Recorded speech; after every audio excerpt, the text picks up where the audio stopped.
नमस्कार दोस्तों, मैं प्रिंस कुमार स्वागत करता हूं आप सबों का अपने YouTube चैनल ज्ञान अमृत में। तो दोस्तों, मैं उपस्थित हूं एक नए वीडियो के साथ। जैसा कि पिछले वीडियो में हमने शोध पद्धतियों एवं शोध के प्रकारों पर चर्चा किया, उसी कड़ी को आगे बढ़ाते हुए आज हम शोध प्रस्तुतिकरण तंत्र पर चर्चा करेंगे। वीडियो को अंत तक ध्यानपूर्वक सुनें, जिससे आपको इस वीडियो का लाभ मिल सके। यदि आपने मेरे चैनल को सब्सक्राइब नहीं किया है तो कृपया चैनल को सब्सक्राइब कर लें। यदि वीडियो से संबंधित कोई प्रश्न हो तो आप कमेंट बॉक्स में पूछ सकते हैं। मैं यथाशीघ्र उन प्रश्नों के उत्तर देने का प्रयास करूंगा। तो दोस्तों, लौटते हैं अपने विषय की ओर, यानी शोध प्रस्तुतिकरण तंत्र की ओर। आखिर ये शोध प्रस्तुतिकरण तंत्र है क्या? सबसे पहले तो प्रस्तुतिकरण शब्द को समझते हैं। तो प्रस्तुतिकरण का अर्थ हुआ प्रस्तुत करना, तथा तंत्र का अर्थ हुआ प्रणाली, जिसे अंग्रेजी में सिस्टम कहते हैं। इस प्रकार शोध प्रस्तुतिकरण तंत्र का अर्थ हुआ शोध की वह प्रणाली या सिस्टम जिसके अंतर्गत किसी शोध प्रबंध को शोधार्थी प्रस्तुत करता है।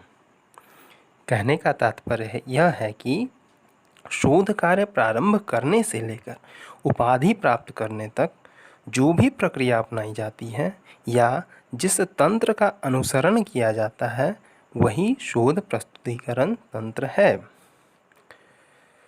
तो आइए अब शोध प्रस्तुतिकरण तंत्र के क्रम को जानते हैं।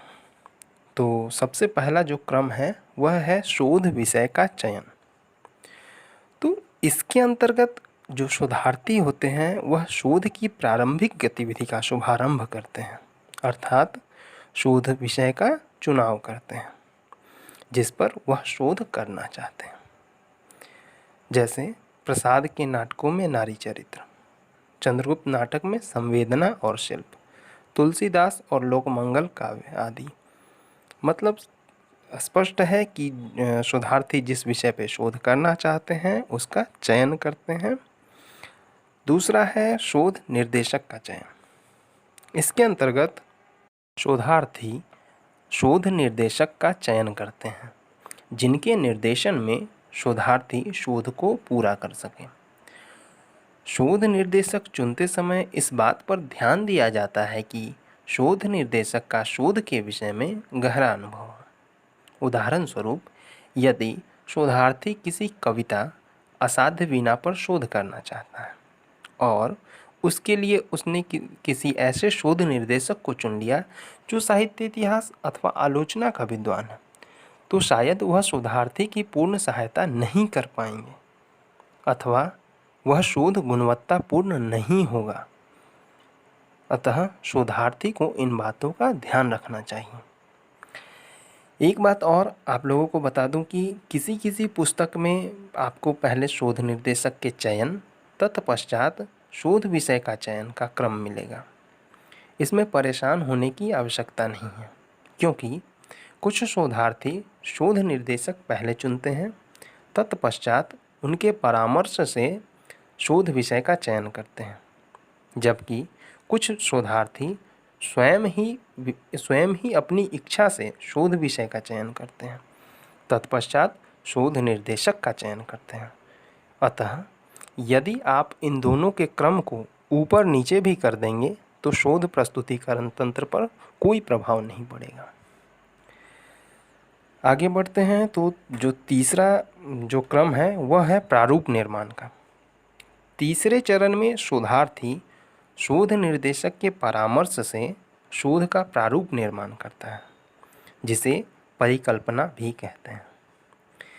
इससे शोधार्थी को एक रास्ता मिल जाता है कि उसे किस किस समय पर क्या क्या करना है तथा कब तक कोई काम पूरा कर लेना है। प्रारूप निर्माण शोधार्थी के लिए अलार्म घड़ी का काम करता है, अर्थात इसमें शोधार्थी अपने शोध की रूपरेखा तैयार करता है कि वह कौन सा कार्य कब करेगा और किस समय तक उसे पूरा कर लेगा। चौथा है शोध पंजीयन। इसके अंतर्गत जो शोधार्थी होते हैं वह किसी भी शोध को प्रारंभ करने से पूर्व विश्वविद्यालय में शोध निर्देशक के सहयोग से पंजीकरण करवाते हैं, क्योंकि किसी भी शोध को का प्रारंभ करने से पहले उसका पंजीकरण करवाना अनिवार्य होता है। एक बार पंजीकरण हो जाने के बाद शोधार्थी अपने शोध कार्य को आगे बढ़ा सकता है। इसके पश्चात है सामग्री संकलन। तो शोध विषय का पंजीयन हो जाने के पश्चात शोधार्थी का यह सर्वप्रथम कार्य है। यह कार्य शोधार्थी का है कि वह शोध निर्देशक के सहयोग से शोध के लिए आवश्यक सामग्रियों का संकलन प्रारंभ कर दें, अर्थात शोध से संबंधित पुस्तकों, पूर्व में किए गए शोध, शोध पत्रिकाओं, समाचार पत्रों आदि का संकलन यथासंभव पुस्तकालयों, पुस्तक केंद्रों अथवा इंटरनेट की सहायता से करना प्रारंभ कर दें, जिससे कि एक बार अगर शोधार्थी सामग्री संकलन कर लेते हैं तो उन्हें बाद में इसके लिए परेशान होने की आवश्यकता नहीं होती है। इसके बाद जो क्रम आता है वह है संकलित सामग्री का पठन या विश्लेषण। तो शोध सामग्री के संकलन के पश्चात शोधार्थी का प्रथम कर्तव्य है, जब शोध सामग्री संकलित हो जाती है उसके बाद उसका प्रथम कर्तव्य है कि वह उनको पढ़े और शोध से संबंधित विषयों को रेखांकित करें तथा एक पुस्तिका में उसे सहेज कर लिख दें, जिसमें उद्धृत पंक्तियाँ, रचनाकार या लेखक का नाम, पुस्तक का पृष्ठ, पृष्ठ संख्या, छपाई वर्ष आदि, जिससे शोध लिखने के समय शोधार्थी को दोबारा न ढूंढना पड़े। ऐसा प्रायः कितनी बार होता है कि शोधार्थी जो है वह पढ़ लेते हैं, उसे अंडरलाइन या फिर उसे कहीं लिख लेते हैं, लेकिन जब वह संदर्भ देना चाहते हैं तो उन्हें याद नहीं रहता है कि उन्होंने वह संदर्भ कहाँ से लिया है। तो इससे बचने के लिए प्रारंभ में ही जो पठन के समय ही वह शोधार्थी जो हैं वह इसे लिख लें। इसके बाद जो सातवां जो क्रम है वह है शोध प्रबंध लेखन का। तो अब शोधार्थी ने सामग्री संकलन कर लिया, सामग्री का पठन विश्लेषण भी कर लिया, तो इसके बाद जो शोधार्थी का जो काम आता है वह है कि वह विश्लेषण के पश्चात शोध निर्देशक से संपर्क कर शोधार्थी को शोध प्रबंध का लेखन प्रारंभ कर देना चाहिए। शोध प्रबंध लिखते समय पाद टिप्पणी, उद्धरण, संदर्भ ग्रंथों की सूची यथासंभव देते जाना चाहिए। शोध प्रबंध लेखन के समय विशेष सूची को व्यवस्थित क्रम में रखना चाहिए, अर्थात कि शोधार्थी को चाहिए कि वह जो लिख रहे हैं वह पहले जो विषय सूची जो तैयार करेंगे उसी क्रम में उसे लिखें। उसको इधर उधर लिखने से उसका जो तारतम्यता है, जो उसमें एक लय जो होता है वो भंग हो जाता है। इसी में आठवां जो क्रम आता है वह है निर्देशक द्वारा परीक्षण। तो शोध लेखन के समय यथासंभव शोध निर्देशक से परामर्श लेते रहना चाहिए, परंतु शोध लेखन पूर्ण होने के पश्चात सर्वप्रथम लिखित शोध प्रबंध को निर्देशक से परीक्षण करवाना चाहिए, जिससे यदि शोध लेखन में कुछ त्रुटि रह गई होगी तो शोधार्थी उसे ठीक कर सके। इसके बाद जो नवा क्रम जो आता है वह है पुनर्लेखन का।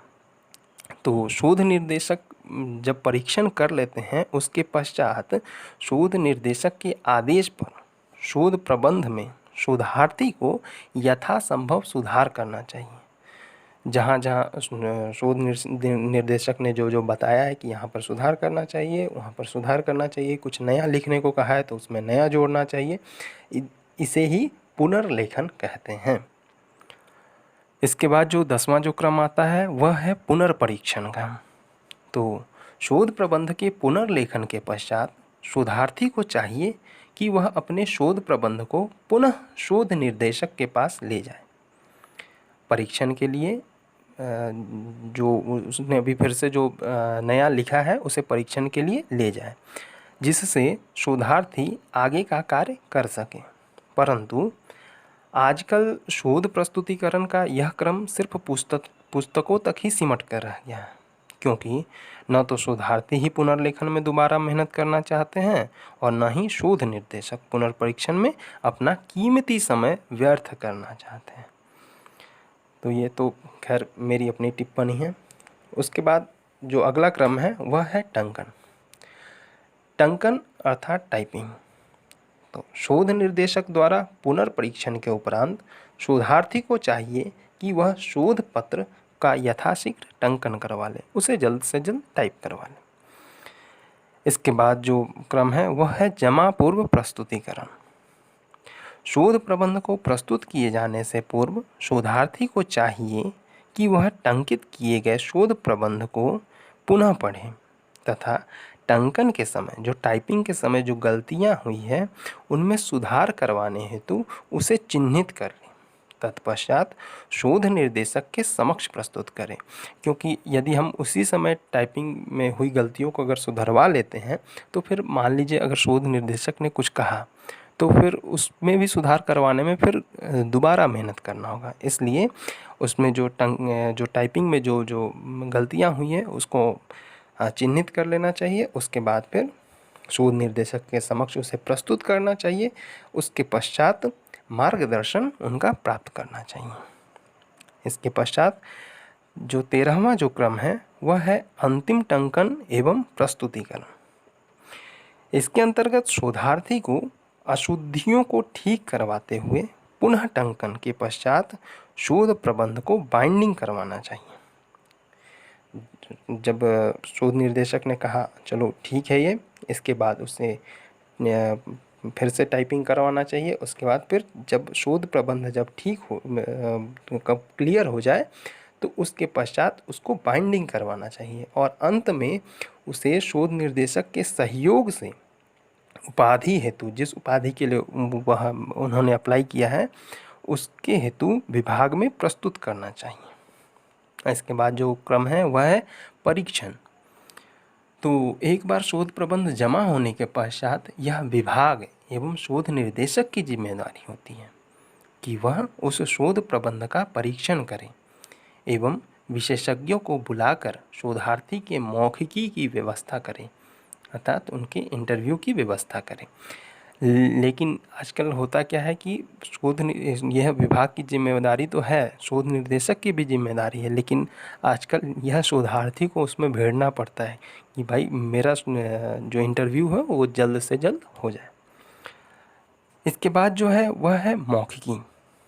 तो शोध प्रबंध के परीक्षण के पश्चात अन्य विश्वविद्यालय से विशेषज्ञों की एक समिति आती है जो शोधार्थी का तय तिथि के अनुसार मौखिकी लेती है। इसमें न्यूनतम 2 तथा अधिकतम 6 विशेषज्ञ आते हैं। मौखिकी के अंतर्गत शोधार्थी से उनके शोध प्रबंध से संबंधित प्रश्न पूछे जाते हैं। इसके बाद जो अंतिम जो क्रम है वह है 16वां क्रम, परीक्षा फल प्रकाशन। तो यह शोध प्रस्तुतिकरण का जैसा मैंने बताया अंतिम चरण है। इसमें शोधार्थी के मौखिकी के आधार पर, जो शोधार्थी का जो इंटरव्यू हुआ है उसके आधार पर शोध परीक्षा फल प्रकाशित किया जाता है, जिसमें उत्तीर्ण करने के पश्चात शोधार्थी को उपाधि प्रदान की जाती है। जिस उपाधि के लिए उन्होंने यह शोध प्रस्तुत किया है, यदि उन्होंने एमए के लघु शोध के लिए अगर प्रस्तुत किया है तो लघु शोध की उपाधि, यदि उन्होंने पीएचडी के लिए किया है तो पीएचडी की उपाधि, यदि डीलिट के लिए किया है तो डीलिट की उपाधि, तो उपाधि प्रदान की जाती है। तो इस प्रकार से शोध प्रस्तुतिकरण तंत्र पूरा होता है। एक बात यहाँ ध्यान रखने योग्य है कि ऊपर में बताए गए चरणों में से कुछ चरणों को प्रयोग में नहीं लाया जाता है, जैसे पुनर्लेखन और पुनर्परीक्षण आदि, तथा कुछ पुस्तकों में कुछ अन्य चरण भी जोड़े गए हैं, परंतु इस वीडियो में सभी प्रमुख चरणों को बताया गया है। यदि आप सबों को यह वीडियो पसंद आया हो तो कृपया लाइक करें और चैनल को सब्सक्राइब करना ना भूलें। अगले वीडियो में मैं विषय चयन में ध्यान देने योग्य बातें एवं विषय चयन की प्रचलित पद्धतियों पर चर्चा करूँगा। तब तक के लिए नमस्कार, धन्यवाद।